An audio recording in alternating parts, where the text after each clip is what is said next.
ꯃꯌꯥꯝ ꯚꯤꯗꯤꯑꯣ ꯑꯅꯧꯕ ꯑꯃꯒ ꯑꯃꯨꯛ ꯌꯦꯡꯃꯤꯟꯅꯔꯁꯦ ꯁꯤꯒꯤ ꯚꯤꯗꯤꯑꯣꯁꯦ ꯑꯩꯈꯣꯏꯒꯤ ꯐꯨꯜ ꯃꯨꯟ ꯗꯦ ꯍꯪꯆꯤꯠꯁꯦ ꯑꯩꯈꯣꯏꯒꯤ ꯐꯨꯜ ꯃꯨꯟꯅꯤꯀꯣ ꯐꯨꯜ ꯃꯨꯟꯁꯤꯗ ꯍꯥꯏꯗꯤ ꯁ꯭ꯄꯦꯜ ꯍꯥꯏꯇꯥꯔꯦꯀꯣ ꯁ꯭ꯄꯦꯜ ꯑꯃꯁꯨ ꯑꯗꯨꯒ ꯑꯅꯤ ꯁꯦꯌꯔ ꯇꯧꯔꯛꯀꯦ ꯍꯥꯏꯗꯤ ꯇꯧꯕ ꯌꯥꯕꯁꯦ ꯑꯩꯈꯣꯏꯅ ꯇꯧꯕ ꯌꯥꯕꯁꯦ ꯑꯅꯤꯀꯣ ꯁ꯭ꯄꯦꯜ ꯑꯃꯁꯨ ꯁꯦꯌꯔ ꯇꯧꯔꯛꯀꯦ ꯁ꯭ꯄꯦꯜꯁꯦ ꯂꯣꯏꯅꯃꯛ ꯑꯩꯈꯣꯏꯅ ꯀꯣ ꯔꯤꯂꯦꯁꯟꯁꯤꯞꯀꯤ ꯑꯣꯏꯔꯣ ꯊꯕꯛ ꯏꯪꯈꯥꯡꯒꯤ ꯑꯣꯏꯔꯣ ꯅꯠꯇ꯭ꯔꯒ ꯄꯩꯁꯥ ꯅꯨꯡꯁꯥꯒꯤ ꯑꯣꯏꯔꯣꯀꯣ ꯍꯥꯏꯗꯤ ꯂꯣꯏꯅꯃꯛ ꯑꯗꯨꯝ ꯌꯨꯁ ꯇꯧꯕ ꯌꯥꯏꯀꯣ ꯑꯗꯨꯒ ꯍꯥꯏꯗꯤ ꯔꯤꯆꯨꯋꯦꯜꯁ ꯑꯅꯤ ꯍꯥꯏꯇꯥꯔꯦꯀꯣ ꯁ꯭ꯄꯦꯜ ꯑꯃ ꯑꯗꯨꯒ ꯑꯃꯅ ꯃꯦꯅꯤꯐꯦꯁꯇꯦꯁꯟ ꯇꯧꯕꯒꯤ ꯍꯥꯏꯇꯥꯔꯦ ꯑꯗꯨ ꯁꯤꯗ ꯃꯃꯥꯡꯗꯁꯨ ꯍꯥꯏꯈ꯭ꯔꯦꯀꯣ ꯐꯨꯜ ꯃꯨꯟꯒꯤ ꯑꯦꯅꯔꯖꯤꯁꯦ ꯍꯥꯏꯗꯤ ꯑꯩꯈꯣꯏꯒꯤ ꯑꯇꯣꯞꯄ ꯅꯣꯔꯃꯦꯜ ꯗꯦꯁꯇ ꯇꯧꯕꯁꯨ ꯍꯥꯏꯗꯤ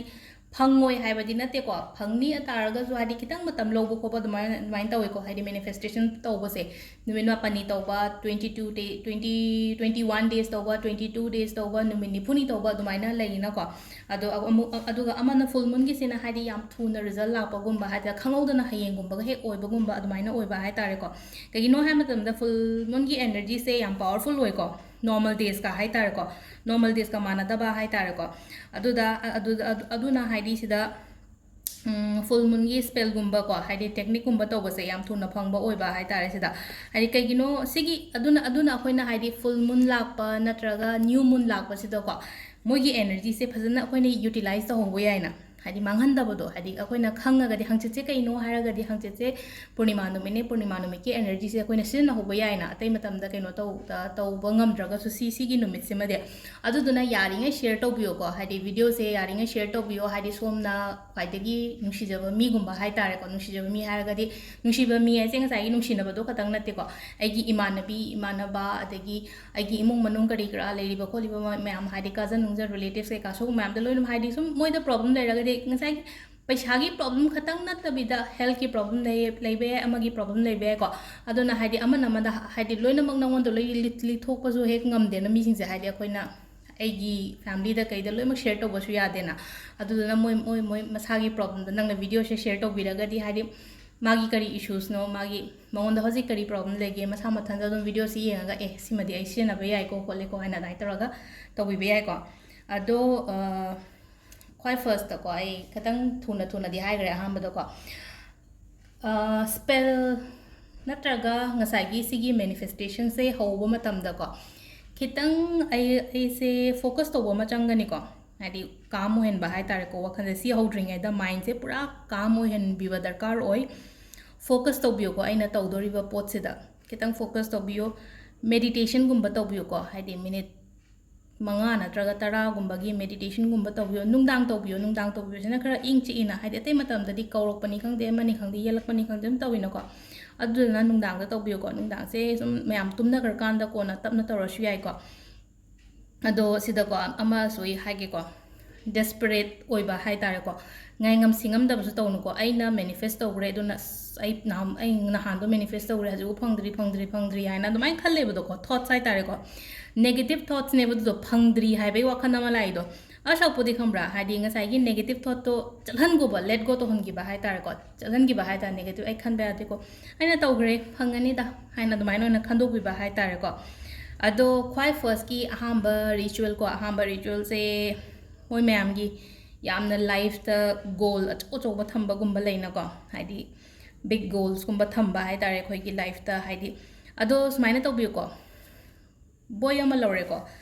ꯂꯤꯁ ꯁꯦꯝꯗꯣꯛꯄꯤꯔꯣ ꯍꯥꯟꯅ ꯉꯁꯥꯏꯒꯤ ꯑꯩꯒꯤ ꯀꯔꯤ ꯋꯤꯁꯇꯣ ꯑꯣꯏꯅ ꯍꯥꯏꯔꯁꯦꯀꯣ ꯍꯥꯏꯗꯤ ꯁꯤꯗ ꯏꯕ ꯃꯇꯝꯁꯤꯗ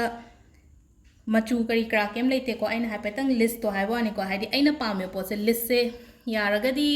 ꯁꯤ ꯃꯜꯇꯤꯄꯜ ꯇꯧꯕ ꯌꯥꯏꯀꯣ ꯍꯥꯏꯗꯤ ꯑꯃꯈꯛꯇꯪ ꯑꯅꯤꯈꯛꯇꯪ ꯇꯧꯕ ꯈꯣꯠꯄ ꯂꯩꯇꯦ ꯌꯥꯔꯒꯗꯤ 13 ꯇꯧꯕꯤꯌꯣ 13ꯁꯦ ꯃꯁꯤꯡꯁꯦ ꯐꯩꯀꯣ 11ꯁꯦꯀꯣ ꯑꯗꯨꯗꯨꯅ ꯌꯥꯔꯒꯗꯤ ꯋꯤꯁ 13ꯒꯨꯝꯕ ꯍꯥꯏꯇꯥꯔꯦꯀꯣ ꯋꯤꯁ 13ꯁꯦ ꯀꯃꯥꯏꯅ ꯏꯒꯗꯒꯦ ꯍꯥꯏꯗꯤ ꯂꯤꯁ ꯁꯦꯝꯗꯣꯛꯑꯣ ꯍꯥꯟꯅꯀꯣ ꯂꯤꯁ ꯁꯦꯝꯕ ꯍꯥꯏꯔꯒꯗꯤ ꯑꯩ ꯍꯧꯖꯤꯛꯁꯦ ꯒꯥꯔꯤ ꯑꯃ ꯂꯩꯅꯤꯡꯉꯦꯅ ꯈꯜꯂꯁꯦꯕ ꯁꯄꯣꯁ ꯒꯥꯔꯤ ꯂꯩꯕ ꯍꯥꯏꯔꯒꯗꯤ ꯀꯥꯔ ꯍꯥꯏꯔꯅꯀꯣ ꯅꯝꯕꯔ 2 ꯀꯣ ꯍꯥꯏꯗꯤ 13ꯁꯦ ꯁꯨꯅꯕ ꯍꯥꯏꯇꯥꯔꯦꯀꯣ ꯔꯤꯂꯦꯁꯟship ꯍꯥꯏꯅ ꯍꯥꯏꯔꯁꯦꯀꯣ ꯔꯤꯂꯦꯁꯟshipꯁꯤꯃ ꯂꯩꯔꯦ ꯔꯤꯂꯦꯁꯟshipꯁꯤꯗꯀꯣ ꯉꯁꯥꯏꯒꯤ ꯑꯩꯈꯣꯏꯒꯤ ꯄꯔꯇꯤꯀꯨꯂꯔ ꯃꯤꯒꯨꯝꯕ ꯅꯪꯅ ꯁꯨꯝ ꯈꯟꯖꯕꯒ ꯂꯩꯔꯒꯁꯨꯀꯣ ꯑꯗꯨꯝꯕꯁꯨ ꯑꯗꯨꯝ ꯌꯥꯏꯀꯣ ꯁꯤꯗ ꯇꯧꯕ ꯉꯁꯥꯏꯒꯤ ꯑꯩꯒꯤ ꯁꯤ ꯂꯤꯁꯁꯦ ꯍꯥꯟꯅ ꯁꯦꯝꯃꯁꯦꯀꯣ ꯑꯗꯨꯒ ꯂꯤꯁꯁꯦ ꯍꯥꯏꯗꯤ 13 ꯁꯨꯍꯜꯂꯁꯦ ꯂꯤꯁꯁꯦ ꯀꯩꯅꯣ ꯍꯥꯏ ꯃꯇꯝꯁꯤꯗ ꯁꯤꯗꯀꯣ ꯍꯥꯏꯗꯤ ꯀꯩꯅꯣꯁꯨ ꯑꯣꯏꯕ ꯌꯥꯏꯀꯣ ꯃꯥꯒꯤ ꯄꯔꯁꯟꯗꯨꯒꯤ ꯐꯣꯇꯣꯒꯨꯝꯕꯁꯨ ꯅꯪꯅ ꯇꯧꯕꯤꯕ ꯌꯥꯏꯀꯣ ꯅꯠꯇ꯭ꯔꯒ ꯍꯥꯏꯗꯤ ꯁꯤꯗ कार से पामे को हादी सना हायरसिने को हादी नुपी ngai के दी को हादी गोल्ड गुम्बा सुदुम पामे यावे ना को ज्वेलरी गोल्ड सुगुम्बा मैम से को अदगी खरा ngai के ना मोबाइल फोन हायर से को मोबाइल फोन हादी आई नगा सुम केनो ड्रीम गा सुम तौजबदो हाय तार को सिगी मोबाइल फोन से पामे को ले कायना अदुम बसु इरशवे को body na hire se ba body se ngasai gi aina desire hadi aina pam ba pot ai body do yau da ba do ma suppose hadi weight gain ne hire ko weight se hadi 75 se dagi handa ba so ngam ai aina pam ba 60 side da pam ba aduna hadi ngasai gi weight ki matang da ira shwe ba dum hadi weight ngasai gi aina haido hadi figure faza ba mi amagi keno gumba hai tare ko photo gumba dum hai lokthok piraga hai tare ko adu leire adagi sam gi kari gi loina mak ibe ko 13 se nangna ningi ba mayam to loi thadaraga iro sida haide 13 je ko do 13 se irani na ko ira matung da kain to ge photo lo tho macha ko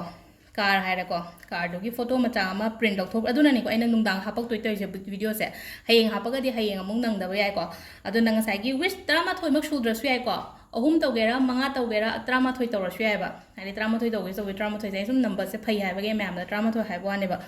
ahum tauge manga tauge tere tauge ko haide petang keno tawbiyo ko 11 tawra shwe ko ado sidang sagi photo do aina lotho ni na ko photo se lotho ga photo ne ha so photo natraga su word se phajana i ge so ibiro photo tawra ga de amon phare ko natabida word se phajana i re car se mek seng ne i re ba nang na chit macha sema ga hai tare ko aduga nangi keno hai tare kai hai ga ta ge अखोई soft board कुंबगा नंगी कादा गुंबगा थंबगा लेरगदी को vision board हाना है को हादि आइन हेक तुम होगलपद उगदब मफमदो अदुदा गुंबा लेरगदी को अदुदा थंबियो को हादि तुम होगल मतमदा नुंतिगी उनबगी दमक हादि ए आई सीसे आई गी कैनोनी को हाई आई गी विश नि को सिगी पोसे फंगबसे हाइना चिंगबसे को अदो अदुमाइना हे होगलप मपा आई फंगी ममांगुंबा अदुमाइना को थेलगुंबा थंबिबा हाय तारे को सिगी पोसे अदो सिसिना अखोई कैनो तवे को Ayukta ngatung phamaga yengaga keno to biba shwai adu smaina mu hostel da kai da mayam go pulap lai mina ba kangbu gumba lai na ko adu da diong pharak ta ba yai ba si se haring lai thela tham bodam nungai te na ko adu da na kamai tau ge da ko diary gumba am lobi ro ko diary du da hari nappo ba gam tawraga nappo macha slip macha du loi nappo du nungti gi diary du ayuk ki yengo nungdang gi yengo ayung atang yengo ko ayung atang yeng ba di se gi nang na sum pam affirmation tau go da ne dai kan du ko ai si gi pot se ai phangge na ko adu nungdang su nga hak tau bi ba tumam dai da ayuk ta su nga tang tau bi ba ko si sina aham bagi ritual ko yan tarani ko mayam si ja aduga print lau thoka dam ne aduga color gumba i ba khot pa haira gadi ke shukai de color am heta ne i ba yai adubu black na i bi gano atai di ke shukai ba kem leite aduga mathang gi sina ko spell hai tare spell se belief ma lore ko belief se khatang di segai re na khara chaw ba pam bagi yara gadi segai da ba tau bi ko ado aina achow ba se ngasi je achow ba se loge na ko achow ba lo ba si da kamai ne muk se angang bani ga dam ni ko ado khwai first se i ga dam se kamai ne i ga dam no hai matam se da ko WALF wolf akoi gi wolf hai ga di kai no metero na hai ba do bo lambu hen hai ba do wolf magic begins now wool की magic से हौरेन है वाने को हादे wool की magic से हादे animal spirit कुंबा से जो को spell दिस नहीं है बा ऐसे की मतंग द video फजना से मक्के को मतुंग दा अदो कोई ने इगदब से को कोई first इगदब से wolf magic begin now को हादे wool की magic से हौरे एगी life तो को हादे इस हाथ खाना हादे नंगे के नो तो हादे से इरे को अदो मतुंग दा नंगी date of birth है से बा date of birth से कोई 9 October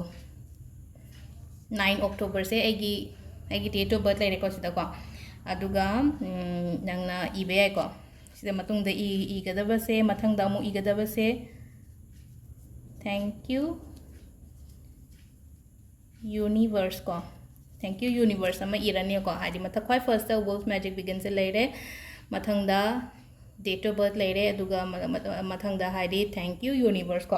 अदुगा नंगना पामेबा पोतो हाई तारे को job हाई ना हाई से को job से हाई पेतंग job होइगेरा मनी होइगेरा को हाई पेतंग आई job हाई ने इरे के को साइन तोरगा job की सुन के मतलब job ले रगा दी मनी तो मसा मथन तो तुम लागतो ले ना को अदुगा sise iba loire ngatang thambiro ko yengo sida ngatang yengo ba bay leaf sida ko aduga adi potse haina thambirena ko ada khutse ngasai gi akoina water manifest tau matam da khutse rub tawdra water manifestation success oiba mayam ma yaw ikeno tore ko hadi mo yi wari mayam share torok pai lei ko ngonda aduga comment su mayam ma yaw bone water manifestation gi hadi moina apply tawjaraga moida keno hadi kanai khole haiba do ko adu sida su chamana na ngasai gi khutse koina rub tawraga khubak se sare na khoi pam se khara sari tawbodo atai kan du da lokhalani na ko duga sise paishan biraga akoina nangna pamiba poto hai tare ko aido phange han adai kan du da khanbi om rishalaga nga tang phana thawai yaw no ko adi thank you universe aina pame poche thunge khole han nang admai taroga ningbi ba hai tare ko do silore ga ngasai gi sigi bay leaf se nangna mai thadok pi groba aduga magi ngasai gi magi ashes hai tare ko magi ut tarak podo sidagi adudo plate macham to bi plate macha thambiraga plate to puthoni aduga agi shumang ni khangde balcony ni khangde adudagi kamthok pi goba sida ko aina job podi re ko hadi health ki ibai money ibai ko hai nang na iningi ba poto dum yoba hadi mamang da belief to grena ka shukai de ba amuko su to ba hadi puni ma khuding ge dum to ba yai ba hadi si reminder oina sum hapa kwani me amna hadi mamang da sai su to gre mamang da hadi mamang da to gi ba do haji bo result lak tri kan sum khalla ko hadi belief thamo ko थाजबियो थाजरगदी लोइनमक फंगबनेको अदो सिदा लेरे हयेंग हजितकी पूर्णिमा की तौगदबा खरा अमा spell अमागा हयेंगुम by share तौरकेको अतै video ngसाइगी खरा अमाई pending the लेगरे video जाई थबक से कदंग चिनबगी हाय तारे एने तोंगान बा थबक अमा सुम तैगी सु प्रोफेशनल अमा लेजबनिना अने लेबा पोको निमित की हाफ के सेमबदी लोइरमने अदुगा सेमबा लोरगा एडिटिंग तौबो खोपन केनो ngamdadana लेरे अदो सिसु तौनब तौबिरोको मैम हयेंग हजिकीसे अदो ngasai print लौथोपो खोपदो अदुगी नंगनबगी दमकता एन ngasi adum share तौरेको हयेंग हापगदि अमु नंगबसु याय नंगदबसु याय नको थैंक यू